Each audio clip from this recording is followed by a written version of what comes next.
অবশেষে কুমিরকে বন বিভাগের কর্মকর্তার নিকট হস্তান্তর করা হয়েছে। বলছিলাম বাগেরহাটের ঐতিহ্যবাহী খানজাহান ষাট গম্বুজ মাজারের কথা। সেই মাজারে অনেক পুরনো একটি দিঘি আছে। সেই দিঘিতে বহু বছর ধরে ছিল দুটি কুমির। একটির নাম হচ্ছে ধলা পাহাড় আর একটি কালা পাহাড় নামে পরিচিত।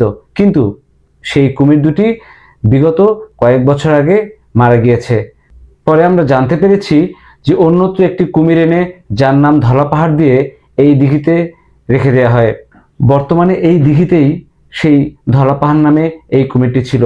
কিন্তু সেই আগের পূর্বের যে ধলা পাহাড় নামের যে কুমিরটি ছিল, সেই কুমিরটি ছিল অনেক পোষমানা এবং সে কখনোই কারো ক্ষতি করতো না। কিন্তু এই ধলা পাহাড় নামের যে বর্তমানের যে কুমিরটি ছিল, সে কিন্তু আপনারা জানেন যে এই দুদিন আগে একটি তরতাজা প্রাণ কেড়ে নিয়েছে, যার ফলে আতঙ্ক ছড়িয়ে পড়েছে সারা বাংলাদেশের মানুষের মধ্যে।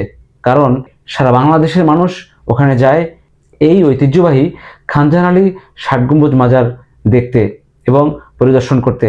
তো সেখানে এরকমভাবেই গিয়েছিল এই ছোট বাচ্চাটি। কিন্তু কে জানতো যে এইখানে এই দিঘির ধলা পাহাড় নামীয় যে কুমিরটি রয়েছে তার কাছে দিতে হবে প্রাণ। বিষয়টি সত্যি খুব দুঃখজনক।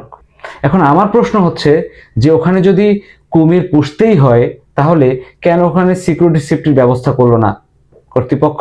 কেন এই ভুল করলো যার জন্যে একটি তরতাজা প্রাণ দিতে হলো? কেন কর্তৃপক্ষ এখানে সিকিউরিটি সেফটির ব্যবস্থা না করেই এরকম একটি কুমির এখানে পুষতে লাগলো? দুদিন আগেই যখন একটি তরতাজা প্রাণ গেল, তখনই মানুষের টনক নড়ল। আর ঠিক তখনই জেলা প্রশাসক মহোদয় এবং পুলিশ প্রশাসনের উদ্যোগে এই কুমিরটিকে হস্তান্তর করা হয়েছে বন অধিদপ্তর কর্মকর্তাদের কাছে। তো কৃতজ্ঞতা এবং ধন্যবাদ জানাই বাগেরহাট জেলা প্রশাসক মহোদয় এবং পুলিশ প্রশাসনকে। কোনো পর্যটন কেন্দ্রে হোক অথবা কোনো বিনোদনের স্থানে এমন দুর্ঘটনা যেন কখনো না হয়। দেখা হবে পরবর্তী ভিডিওতে। সেই পর্যন্ত ভালো থাকবেন, সুস্থ থাকবেন সেই প্রত্যাশায় আজকের মতো এখানেই বিদায় নিচ্ছি। আসসালামু আলাইকুম।